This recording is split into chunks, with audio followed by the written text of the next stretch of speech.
बिस्मिल्लाहिर्रहमानिर्रहीम अस्सलाम वालेकुम। Welcome to study conscious. Students, आज हम लोग क्लास 9 के केमिस्ट्री का जो हमने यूनिट नंबर 4 स्टार्ट किया हुआ था उसके रिमेनिंग क्वेश्चंस आज हम करेंगे। जैसे कि इसके मैंने क्वेश्चन नंबर 11 तक आई थिंक वीडियो पे हम कर चुके हैं, जिसके लिंक्स डिस्क्रिप्शन में मौजूद हैं। इसके अलावा आप चैनल पे चेकआउट कर सकते हैं। अब हम क्वेश्चन नंबर 12 करेंगे। स्टूडेंट्स, आज हम लोग क्वेश्चन नंबर 12 करेंगे। For each of the following pairs of atoms, यहाँ पे आपको पेयर्स ऑफ एटम्स दिए गए हैं। आपने इलेक्ट्रॉन डॉट और इलेक्ट्रॉन क्रॉस स्ट्रक्चर्स ड्रा करने हैं, इनकी इक्वेशन बनानी है जिसमें आयोनिक कंपाउंड जो हैं वो नज़र आ रहे हों। पोटेशियम और क्लोरीन, कैल्शियम और सल्फ़र और एलुमिनियम और साथ में जो है नाइट्रोजन। तो ये तमाम आपको ये पेयर्स ऑफ एटम्स दिए गए हैं। आपने इलेक्ट्रॉन डॉट और इलेक्ट्रॉन क्रॉस स्ट्रक्चर से इसको सॉल्व करना। इसका क्वेश्चन नंबर 12 हमारे पास था, ये मैंने लिख लिया है दोबारा से और इसका आंसर मैंने यहाँ पे लिखा है पोटेशियम और क्लोरीन। अब ये पोटेशियम क्लोराइड बनाएंगे मिलकर, क्योंकि पोटेशियम एक मेटल है और क्लोराइड जो है वो एक नॉन मेटल है। जो मेटल एटम्स होते हैं वो इलेक्ट्रॉन को लूज़ करते हैं और नॉन मेटल्स एटम्स होते हैं उनकी ये पावर होती है कि वो इलेक्ट्रॉन को गेन करते हैं। यहाँ पे क्या सिचुएशन है इसको हम देखते हैं इससे। यहाँ पे हम देख लेते हैं। Metal atoms tend to lose electrons and non-metal atoms tend to gain electrons to acquire electron configuration of nearest noble gas. Since potassium atom has one electron in the outermost shell, it loses one electron to form potassium ion. Since chlorine has 7 electrons in outermost shell, it needs one electron to complete octet, so it gains one electron to form chlorine ion. For every potassium ion, one chlorine ion is needed. Students, यहाँ पे ये सारी कहानी लिखी हुई है और इस कहानी को हम स्ट्रक्चर्स के थ्रू समझेंगे, क्योंकि जब आप स्ट्रक्चर समझ लेंगे तो ये आप अपनी इंग्लिश में अपनी वर्डिंग में भी उसको आप लिख सकते हैं। स्टूडेंट्स, इस क्वेश्चन में बहुत ही सिंपल तरीके से बताया गया है कि जो पोटेशियम है इसका आउटर मोस्ट शेल है, उसके अंदर एक इलेक्ट्रॉन है, ठीक है। और क्लोरीन जो है उसका आउटर मोस्ट शेल, क्योंकि इस पोटेशियम जो है वो ग्रुप 1 से ताल्लुक़ रखता है, इसलिए इसके आउटर मोस्ट शेल में 1 इलेक्ट्रॉन है। पोटेशियम अपना एक इलेक्ट्रॉन क्लोरीन को दे देगा, ठीक है। जब एक इलेक्ट्रॉन अपना क्लोरीन को दे देगा तो पोटेशियम के ऊपर +1 चार्ज आ जाएगा, क्योंकि इसने लूज़ किया है इलेक्ट्रॉन। और क्लोरीन जो है इसने चूँकि गेन किया, ये देख सकते हैं आप, ये गेन किया है इसने इलेक्ट्रॉन, इसलिए इसके ऊपर -1 का चार्ज आ जाएगा।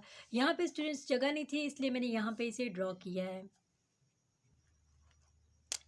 स्टूडेंट्स, नेक्स्ट हमारे पास कैल्शियम और सल्फ़र है। कैल्शियम भी एक मेटल है और सल्फ़र जो है वो एक नॉन मेटल है। कैल्शियम जो होता है इसके जो आउटर मोस्ट शेल होता है उसमें 2 इलेक्ट्रॉन्स होते हैं और ये लूज़ कर देता है अपने 2 इलेक्ट्रॉन्स कैल्शियम प्लस आयन बनाने के लिए। और सल्फ़र जो होता है उसके इलेक्ट्रॉन्स वैसे 6 होते हैं आउटर मोस्ट शेल में, तो वो क्या करता है 2 इलेक्ट्रॉन्स को गेन करता है अपना ऑक्टेट कंप्लीट करने के लिए और फिर फॉर्म कर देता है S-2 आयन का। इसको हम देख लेते हैं स्ट्रक्चर के थ्रू। इसके जो है ये हमने स्ट्रक्चर ड्रा किया है कैल्शियम का। तो कैल्शियम के आउटर मोस्ट शेल में 2 इलेक्ट्रॉन्स थे। सल्फ़र जो है उसके आउटर मोस्ट शेल में 6 इलेक्ट्रॉन्स हैं। अब क्या करेगा कैल्शियम? कैल्शियम जो है अपने 2 इलेक्ट्रॉन्स जो है आउटर मोस्ट शेल के वो सल्फ़र को दे देगा। जब ये अपने इलेक्ट्रॉन सल्फ़र को दे देगा तो कैल्शियम के ऊपर +2 चार्ज आ जाएगा, क्योंकि इसने लॉस किए हैं इलेक्ट्रॉन्स।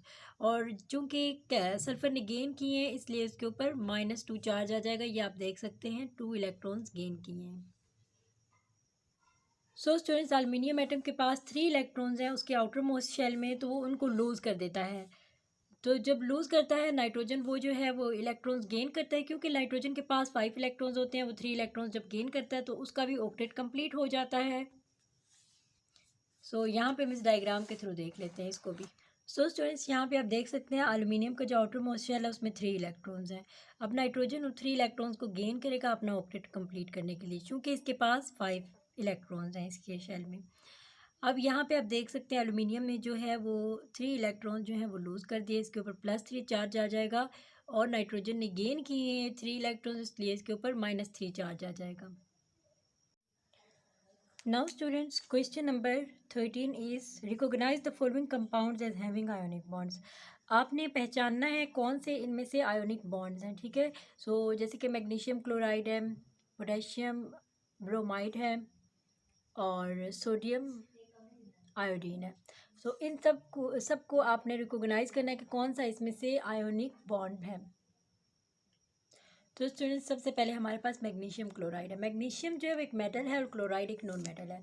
मैग्नीशियम एटम जो है इसका आउटर मोस्ट शेल है उसमें 2 इलेक्ट्रॉन्स हैं, क्योंकि ये 2A ग्रुप से बिलोंग करता है इसलिए इसकी आउटर मोस्ट शेल में 2 इलेक्ट्रॉन्स हैं। अब ये अपने 2 इलेक्ट्रॉन्स को लॉस कर देता है, ठीक है। और क्लोराइड जो है वो उन ही इलेक्ट्रॉन्स को गेन करता है, क्योंकि इसके पास 7 इलेक्ट्रॉन्स होते हैं। ये अब 7 तो इसके अपने ही होते हैं, क्योंकि यहाँ पे क्लोराइड के 2 लिए गए हैं, यहाँ पे क्लोराइड्स 2 लिए गए हैं। इसके पास 7 इलेक्ट्रॉन्स होते हैं क्लोराइड के अंदर, एक क्लोराइड के अंदर, ठीक है। अब क्या करता है इसको एक ही ज़रूरत होती है इलेक्ट्रॉन की अपना ऑक्टेट कंप्लीट करने के लिए। यहाँ पे स्टूडेंट्स एक डायग्राम मैंने बनाई है, आप इसे देखें, इसे देख के समझ लेते हैं। यहाँ पे वैसे आप लोग अगर ड्रॉ करना चाहें, आपको प्रॉब्लम हो रही है इस तरह से ड्रॉ करने में, तो सिर्फ आप एक आउटर मोस्ट शेल ही जो है वो शो कर सकते हैं डायग्राम में, तो वो भी एक्सेप्टेबल होगा। यहाँ पे इसके आउटर मोस्ट शेल में देख सकते हैं आप मैग्नीशियम के, इसके अंदर 2 इलेक्ट्रॉन्स हैं, ठीक है। अब ये अपने 2 इलेक्ट्रॉन्स क्लोरीन को देगा। अब एक क्लोरीन जो है वो तो नहीं ले सकेगा ना 2 इलेक्ट्रॉन्स, क्योंकि उसके तो आउटर मोस्ट शेल में 7 इलेक्ट्रॉन्स हैं। 2 ले लिए तो वो 9 बन जाएंगे, ऑक्टेट से तो ज़्यादा हो जाएगा, इसलिए हमें क्लोरीन जो 2 दिए हैं उनकी स्पॉट लेनी है Cl2 को माइंड में रख के, कि एक Cl इधर ड्रॉ करते हैं, एक Cl इधर ड्रॉ करते हैं, और एक हम इलेक्ट्रॉन्स जो है वो और एक हम इलेक्ट्रॉन इस क्लोराइड को दे देंगे और एक इलेक्ट्रॉन इसको दे देंगे। यहाँ पे हम देख सकते हैं मैग्नीशियम ने जब अपने इलेक्ट्रॉन्स लूज़ किए, ठीक है, तो उसके ऊपर +2 चार्ज आ गया, और क्लोरीन ने चूँकि गेन किए थे इलेक्ट्रॉन, इसने एक कर लिया और एक इसने कर लिया, इसके ऊपर भी -1 चार्ज आ गया और इसके ऊपर भी -1 चार्ज आ गया। यहाँ से ये बात प्रूफ हो गई कि मैग्नीशियम क्लोराइड जो है ये एक आयोनिक कंपाउंड है। 20 का पार्ट है हमारे पास पोटेशियम ब्रोमाइड। स्टूडेंट्स, पोटेशियम हमारे पास मेटल होता है और ब्रोमीन जो है हमारे पास नॉन मेटल होता है। तो मेटल एटम्स जो होते हैं वो लूज करते हैं इलेक्ट्रॉन्स, और नॉन मेटल्स जो होते हैं वो गेन करते हैं इलेक्ट्रॉन्स। स्टूडेंट्स, जो पोटेशियम होता है उसके आउटर मोस्ट शेल में एक इलेक्ट्रॉन होता है, और वो अपना इलेक्ट्रॉन जो है वो ब्रोमाइड के साथ शेयर कर देता है। चूँकि ब्रोमाइड जो है ये इसके पास 7 इलेक्ट्रॉन्स होते हैं, तो इसको एक इलेक्ट्रॉन चाहिए होता है अपना ऑक्टेट कंप्लीट करने के लिए। Let's see through the structure. तो स्टूडेंट्स, अगर हम यहाँ पे देखें तो हमारे पास पोटेशियम और ब्रोमाइड है। पोटेशियम जो है इसके आउटर मोस्ट शेल में एक इलेक्ट्रॉन है और वो अपना इलेक्ट्रॉन दे देगा, ठीक है। जब वो अपना इलेक्ट्रॉन लूज़ कर देगा तो जो ब्रोमीन है वो गेन कर लेगा, तो क्लोरीन के ऊपर -1 चार्ज आ जाएगा, और ब्रोमीन जो कि राइट साइड पर आपको नज़र आ रहा है इसके ऊपर +1 चार्ज आ जाएगा। तो स्टूडेंट्स, यहाँ पे आप देख सकते हैं डायग्राम वाज़िया नहीं है, आप जस्ट आउटर शेल भी शो कर सकते हैं। तो स्टूडेंट्स, इसके बाद सोडियम आयोडीन, इसका हम क्या करेंगे, सोडियम भी एक मेटल है और आयोडीन एक नॉन मेटल है। सोडियम जो है वो लूज करता है इलेक्ट्रॉन्स, और आयोडीन जो है वो गेन करता है electrons as it is non metal. जो सोडियम है इसके आउटर मोस्ट शेल में एक इलेक्ट्रॉन होता है, और ये अपना इलेक्ट्रॉन लूज़ कर देता है सोडियम प्लस साइन बनाने के लिए।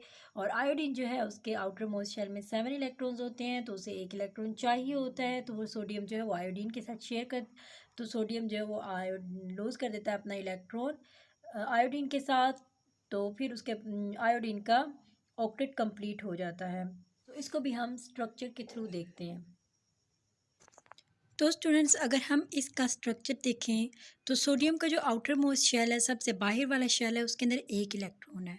वो अपना एक इलेक्ट्रॉन जो है वो आयोडीन को दे देता है, तो इसका मतलब है सोडियम ने लूज़ किया इलेक्ट्रॉन, तो उसके ऊपर +1 चार्ज आ गया, और आयोडीन ने गेन किया है और अपना ऑक्टेट कंप्लीट किया, इसलिए आयोडीन के ऊपर -1 का चार्ज आ जाएगा।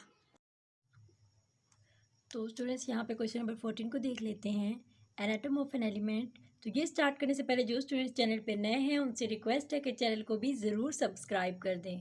Anatum of an element has atomic number 9 and mass number 19। Atom है उसका एटॉमिक नंबर 9 है और मास नंबर 19 है। हमने जो हमारे पास एटम है उसके न्यूक्लियस में आपने नंबर ऑफ़ प्रोटॉन्स और न्यूट्रॉन्स जो हैं वो आपने बताने हैं, और डी पार्ट है इसका आपने नंबर ऑफ़ इलेक्ट्रॉन्स भी बताने हैं। जैसे कि आप जानते हैं नंबर ऑफ़ न्यूट्रॉन्स या नंबर ऑफ़ प्रोटॉन्स या नंबर ऑफ़ इलेक्ट्रॉन्स वो एटॉमिक नंबर के इक्वल टू होते हैं। स्टूडेंट्स, यहाँ पे देखें तो number of protons equal to होता है एटॉमिक नंबर के, ठीक है। तो एटॉमिक नंबर चूँकि क्वेश्चन में बताया गया था, यहाँ पे आप देख सकते हैं 9 है, ठीक है। तो इससे पता चला कि नंबर ऑफ़ प्रोटॉन्स जो है वो भी 9 ही है। सो नंबर ऑफ़ न्यूट्रॉन्स हम किस तरह फाइंड करते हैं, जो हमारे पास एटॉमिक मास होता है, ठीक है। एटॉमिक मास जैसे कि हमारे पास से 19 है, इसमें से माइनस कर देते हैं एटॉमिक नंबर को जो कि 9 है। तो 19 में से 9 माइनस किए तो हमारे पास 10 आया, तो यही नंबर ऑफ़ न्यूट्रॉन्स है। तो हम बी पार्ट देख लेते हैं, state the number of electrons in this atom. तो नंबर ऑफ इलेक्ट्रॉन्स बताने के लिए आपको पता है number of electrons be atomic number के इक्वल टू होता है। तो एटॉमिक नंबर हमारे पास 9 था, तो इसलिए नंबर ऑफ इलेक्ट्रॉन्स भी 9 होगा। अब हम इसका सी पार्ट देख लेते हैं, show with electron cross dot diagram. अपना डायग्राम के थ्रू बताना है, आयंस बनाने हैं आपने सोडियम एटम के दरमियान, ठीक है। तो फ्लोरीन और सोडियम इन दोनों को लेके आपने आयन बनाने हैं। तो जैसे कि आपको पता है फ्लोरीन जो है वो एक एलिमेंट है जिसका एटॉमिक नंबर 9 होता है। सोडियम जो होता है इसका जो, क्योंकि ये ग्रुप 1A से बिलोंग करता है, इसलिए इसके आउटर मोस्ट शेल में एक ही इलेक्ट्रॉन होता है। और फ्लोरीन जो होता है इसके आउटर मोस्ट शेल में 7 इलेक्ट्रॉन्स होते हैं। सो फ्लोरीन को एक इलेक्ट्रॉन चाहिए होता है अपना ऑक्टेट कंप्लीट करने के लिए, और सोडियम जो है वो अपना एक इलेक्ट्रॉन लूज़ कर देता है, तो इसके ऊपर +1 चार्ज आ जाता है। और फ्लोरीन जो है ये अपना एक इलेक्ट्रॉन गेन कर लेता है, तो इसके ऊपर -1 चार्ज आ जाता है। So let's see through structure. तो स्टूडेंट्स यहाँ पे डायग्राम अगर आपको थोड़ी सी नज़र आ रही हो तो हमारे पास सोडियम और फ्लोरीन है। यहाँ पे आप देख सकते हैं सोडियम के आउटर मोस्ट शेल में एक इलेक्ट्रॉन है, और स्टूडेंट्स अगर फ्लोरीन में देखें तो आपको 7 इलेक्ट्रॉन्स नज़र आ रहे होंगे उसके आउटर मोस्ट शेल में। अब सोडियम अपना एक इलेक्ट्रॉन जब लूज़ कर देगा तो फ्लोरीन वो एक इलेक्ट्रॉन गेन कर लेगा, तो इस तरह से फ्लोरीन का ऑक्टेट कंप्लीट हो जाएगा। जो सोडियम चूँकि वो लूज़ करेगा इलेक्ट्रॉन, इसलिए उसके ऊपर +1 चार्ज आ जाएगा और फ्लोरीन के ऊपर -1 चार्ज आ जाएगा। आई होप स्टूडेंट्स आपको ये अच्छे तरीके से समझ आए होंगे ये क्वेश्चन। तो अगर आप चैनल पे नए हैं तो चैनल को भी सब्सक्राइब कर दें। इंशाल्लाह नेक्स्ट वीडियो में जो इसके बाकी क्वेश्चंस रह गए हैं वो हम करेंगे। सो मुझे अपनी दुआओं में याद रखिएगा, अपना बहुत सारा ख्याल रखिएगा। अल्लाह हाफिज़।